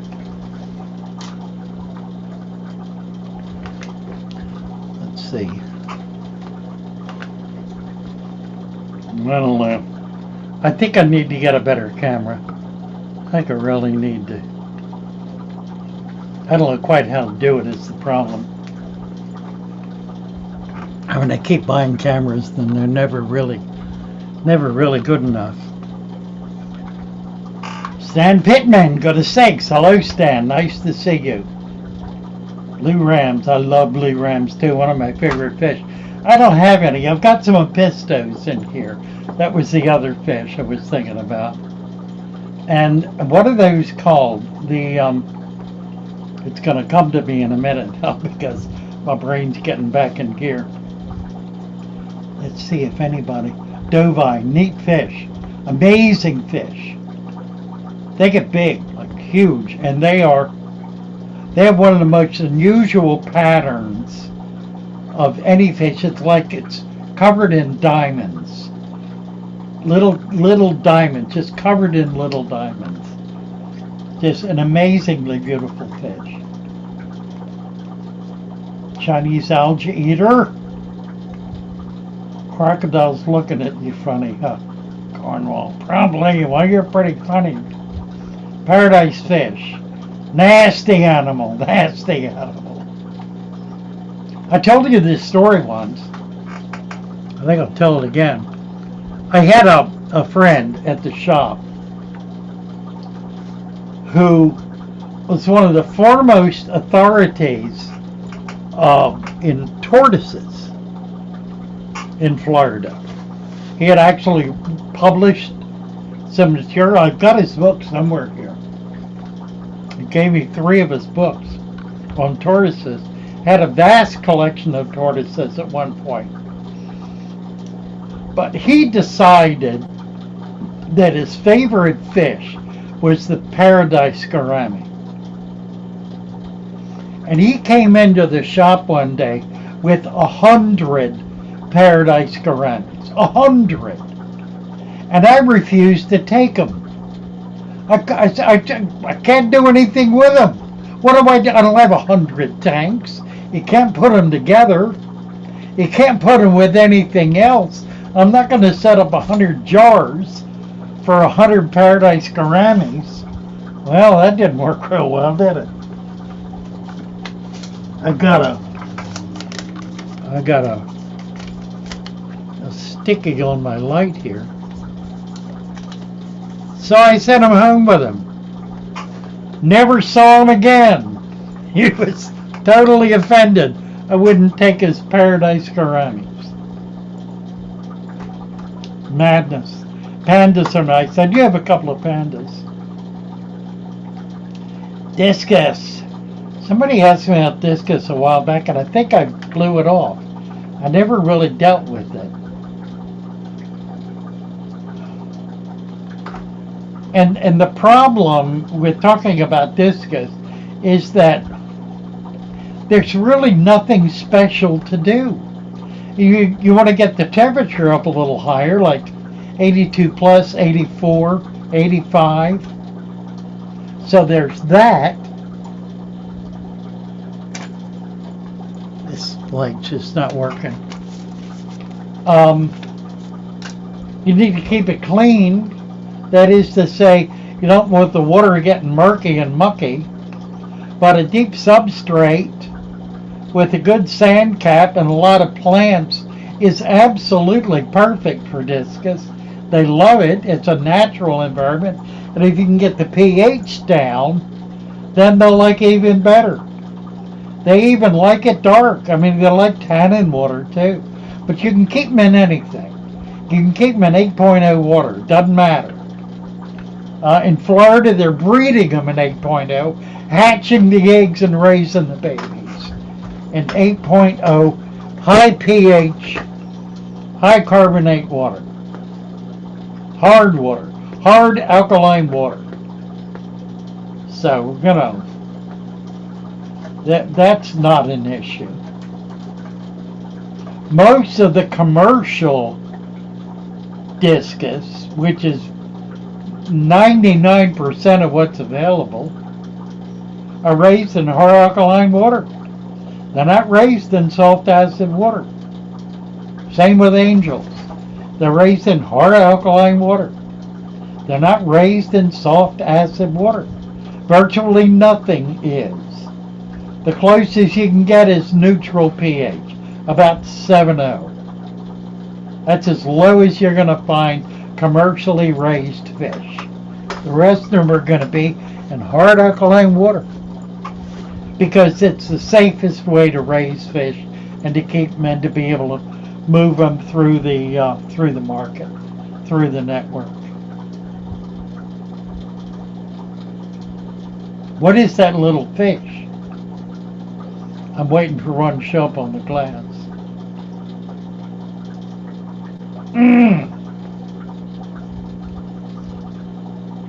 Unless wild caught. That's right.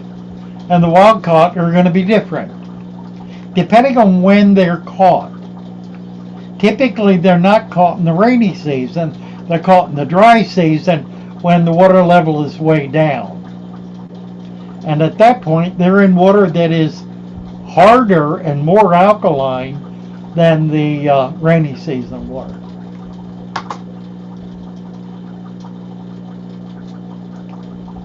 Mechanic change your discus brakes. I Found myself pumping on my brakes tonight, as a matter of fact. I need to get it in and get the brakes looked at. Can I use Pico black sand to cap the 55? Yeah, absolutely.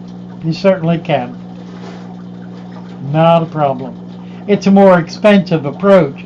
You can get the same sand from Tractor Supply for about 1/3 the price. So you might consider that. Hill Street Loach. Thank you, Hexagon. It's exactly what I was trying to remember. Hill Street Loach. Yes. I've got half a dozen Hill Stream Loaches in that tank we were just looking at. And I'm hoping they're going to do something. I have a lot of rock work down in there, so we'll see how that goes. And you get a wrench for that, Hexagon 13. Thank you. They need flow. Well, I have a power head, and I've got a bubbler in there, a sponge with a lot of variation. So I do have some flow in that tank. It's not a lot. It's not like a stream, but I do have a power head in there on one side and a bubbler on the other. So the water is not sitting still, at least. It is moving. What car do I drive? What kind of car I drive? I have a 1997 Ford Econoline van that I've had for 20 years, going on 20 years. Long time. Bought it used. It had about 20,000 miles on it when I bought it, and it's now at 160. They don't need flow, and they will produce without it. Yeah, they don't have to have it. I think they do a little better with it. Bruce Ryan. Need to give Bruce a wrench. And what is he saying here? First, will freezing kill the hydrant snails?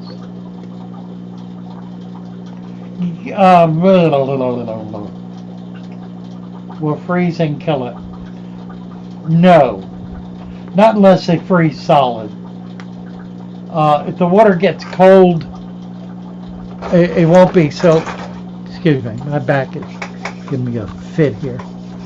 I am having itching problems, and I think it's got to do with the cold weather. I don't really know, but it's like it burns.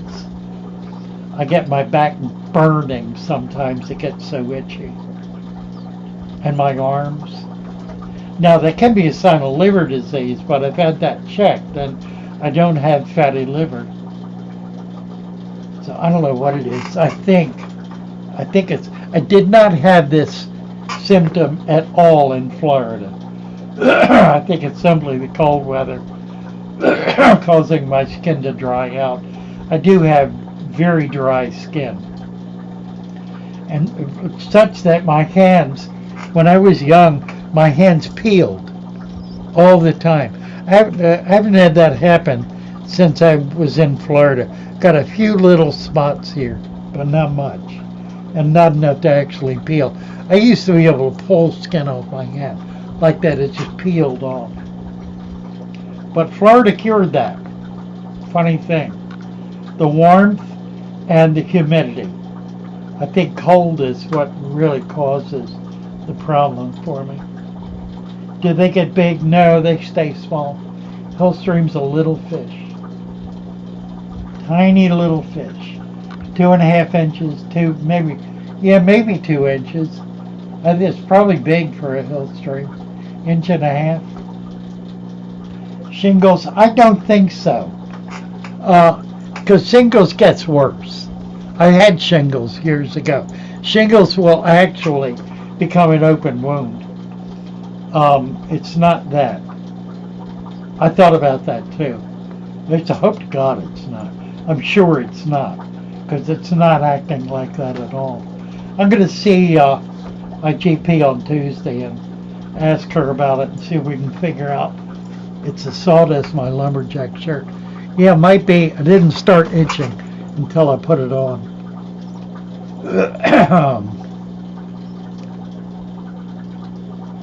Barely 5,000 miles a year. Yeah, it's true. I don't drive a lot. And it's all local. You know, I don't take long trips in the van. Never really have had shingles. They're on my roof now. I had shingles and I treated it. With, God, I remembered the name of this stuff the other day, and I probably can't remember it now.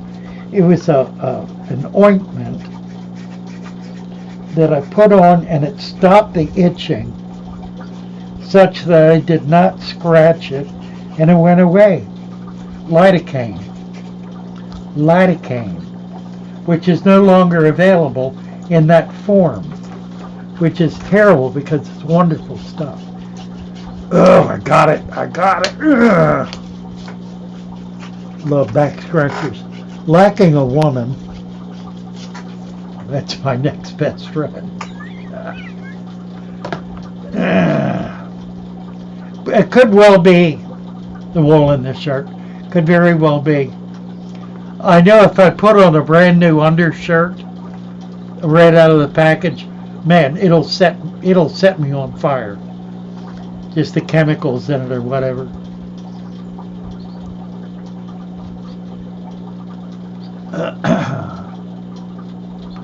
How can I tell what to set my sponge filter strength to?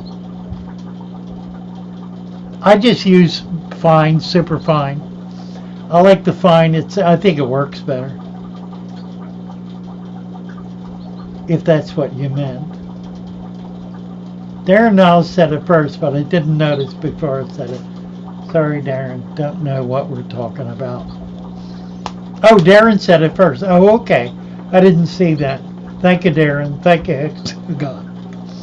I knew somebody would have it. Bird Maury Loach. Don't know what that is. Bird Maury Loach. Dooby-doo. Jap engine. It's a great car. It really is. I have never broken down in that car. Lost a belt once, but I wasn't driving it, curiously.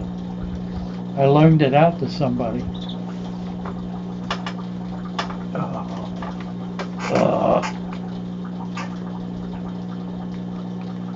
Don't say shingles, you guys. Just don't even think it. I don't want to deal with that.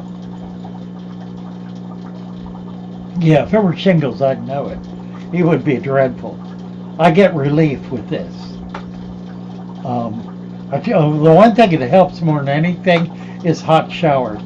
I can get in the shower, put heat on my back and on my legs and arms, and I'm good to go for half a day. It just immediately takes it away.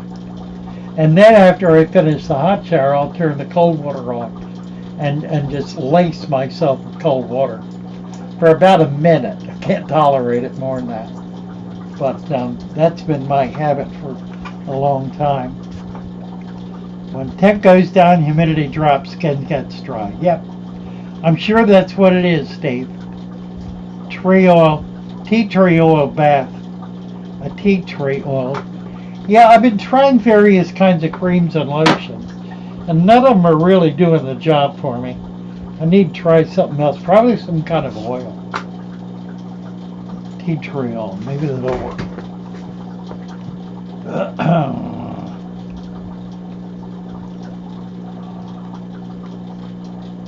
Timeout method on cichlids to control aggression. It sort of works. The problem is it changes the aggression rather than controlling it. It shifts it.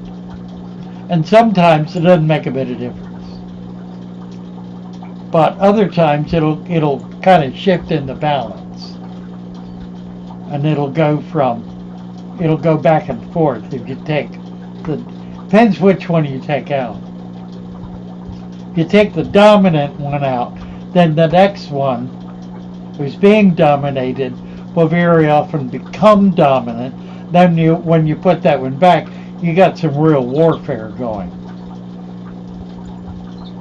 No, I'm not allergic to fish. I'm not allowed to be. That's not even permitted.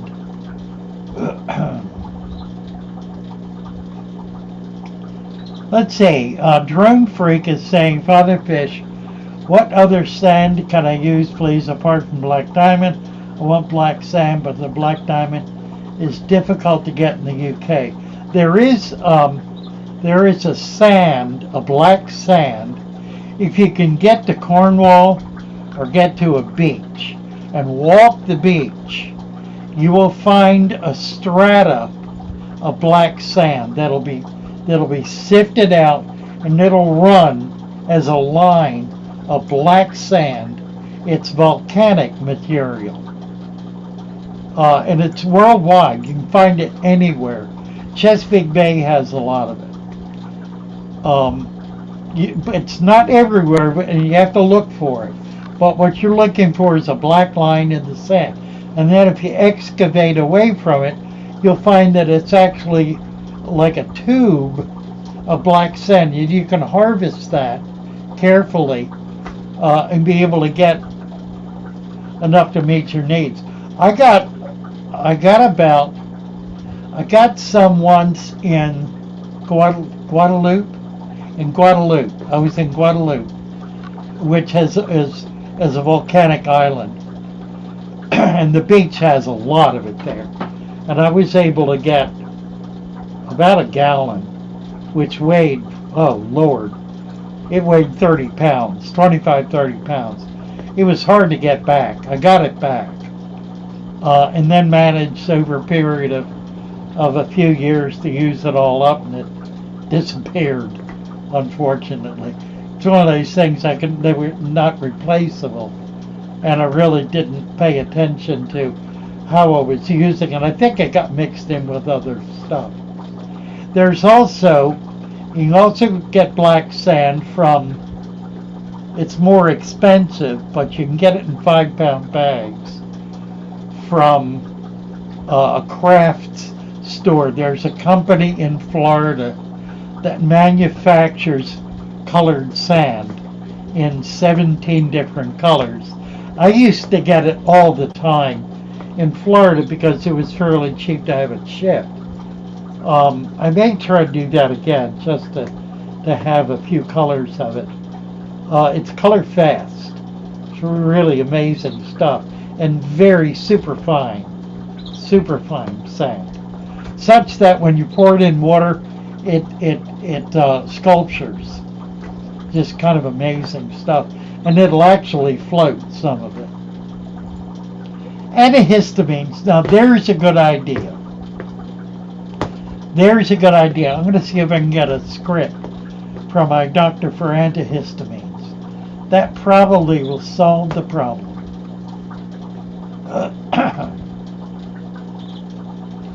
Yeah, that who was it? DVC is saying, DVC Aquatics, saying one way to change the aggression.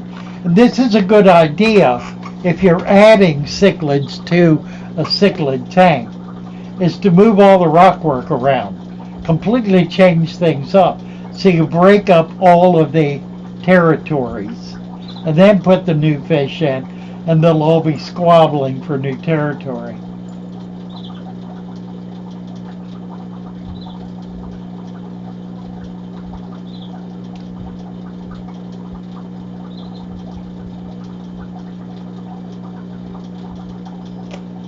If you have frying in the quarantine tank, I would, unless you want to set up a separate tank for the babies.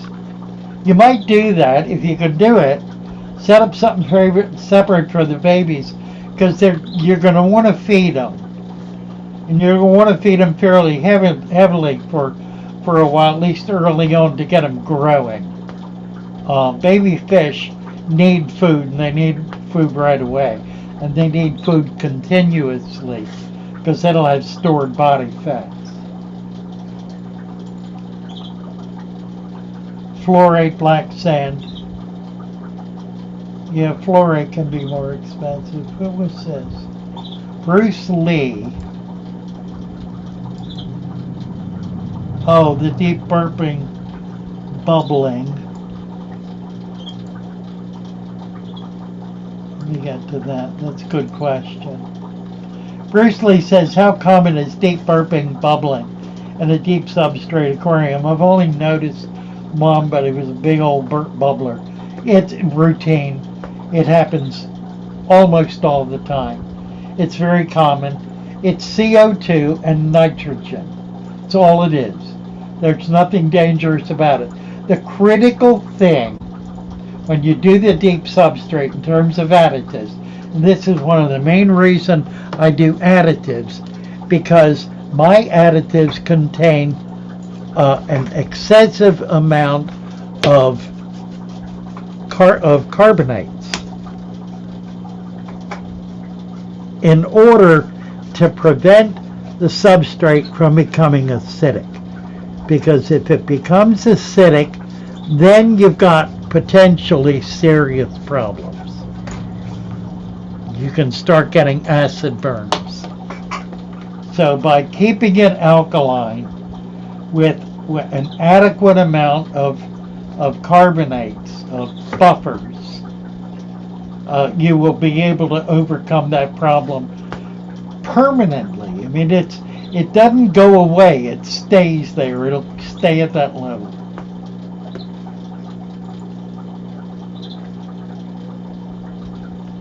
One tube of play sand fits in a black cement mixing bin just right for rinsing the dust out. That's interesting. Black cement mixing with water. Yeah, mine's indoors. I got a cement mixer, but I've got it indoors. So I can't do water in it. Can't do anything wet in it. I just use it to mix dirt, to mix the soil.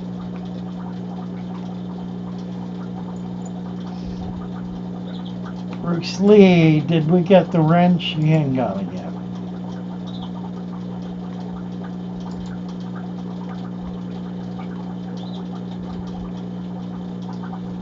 LB Aquarium LRB prodded his substrate with a fork or a chopstick. I don't do that. I just leave it.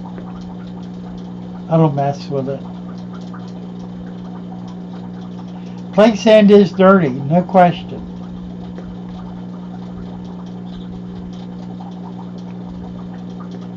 None of your business says, my bumblebee cichlid keeps spitting its food out. What do I do? Nothing. It's just it's not hungry enough that it's eating everything. It's being very selective. It's actually rolling that food around and only eating small portions of it. It is eating. It's not spitting it out altogether. It's just taking like the best parts, if you will, what it likes.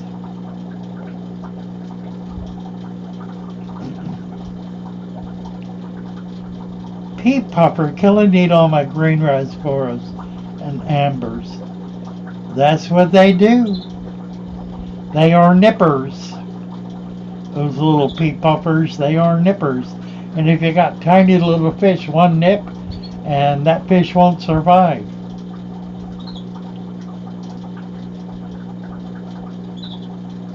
Thank you, Drone Freak. Kamara Elena just bought a 2-inch Calico Aranda. How do you gender them? Gee whiz. When they get 6 inches, the males will get fistules growing on the inside of the fin. You can't gender them when they're tiny. I mean, you can do it microscopically by looking at the vents. You're looking for 2 vents, but you got to be real careful doing that.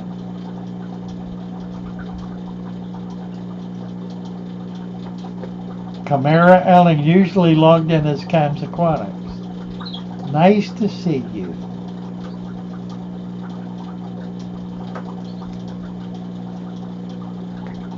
Ooh.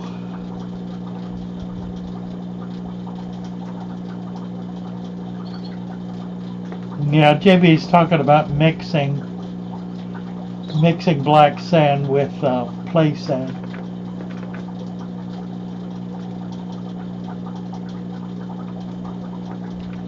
Pool sand is typically super clean. I have had people tell me that they have bought pool filter sand that was not clean. I frankly can't imagine why anyone would sell it, or be able to sell it for very long, because that would cause a swimming pool, to cloud up. But usually, yeah, it's very well washed sand. That's what I use pretty much all the time in Florida, was pool filter sand. I used to get it. I used to buy half a ton a week. For a long time, I was selling 2 tons of it a month.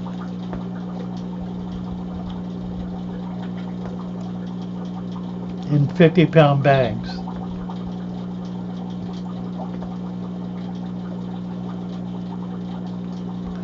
Oh, this is a good one. Shock checker. Would my bristlenose plecos be responsible for making some of my large leaf plants like swords looking like lace? Yes, they are.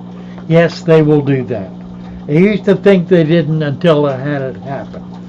And it was obvious they were eating the plants. So yeah, that can happen. You can cut it down significantly by feeding spinach or some other green leafy vegetable, and that will help. Particularly if you can get them on it and get them away from the leafy plant. But they have raspers, and they rasp on plants. They're actually going after the algae, but they'll rasp on it enough to be able to rasp a hole right through the plant. They're not so much eating it as they are just cleaning it down to nothing.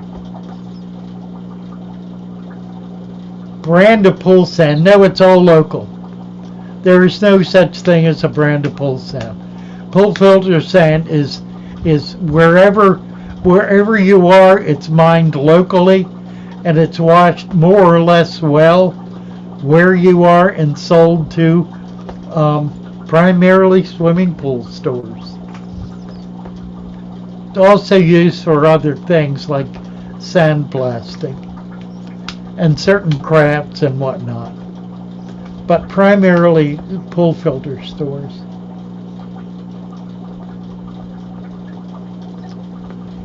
Babertair says Orlando goldfish males have a thicker ray spine on their pectoral.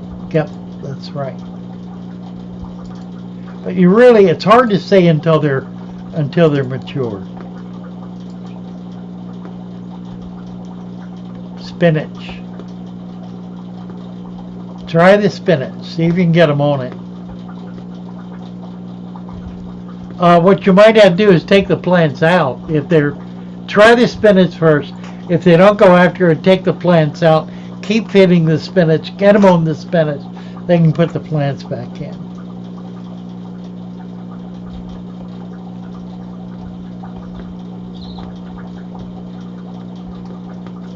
The smallest pleco. That's a really good question. What is the smallest pleco? I don't know. Other than a baby, I'm the smallest species of pleco. I ought to know, but I don't. That's funny.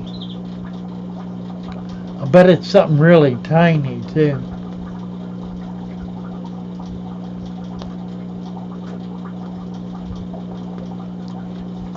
DBC is saying that his Home Depot carries 50-pound bags of pool filter sand. I've not seen it, but that may be a local thing.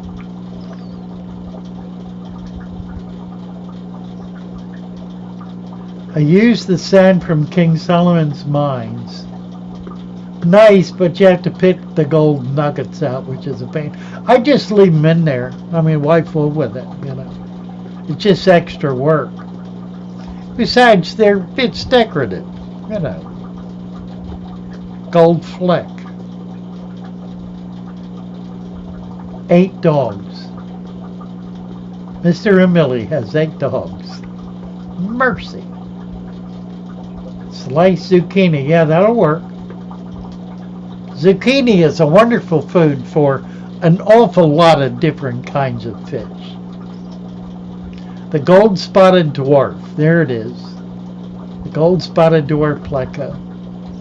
Miss Menager. Been marathoning your videos for my first aquarium. Can't wait to get started. Thank you for all the great information. Nice to have you here, Miss Menager. Getting you a wrench. How we doing time-wise? We're right up against it here.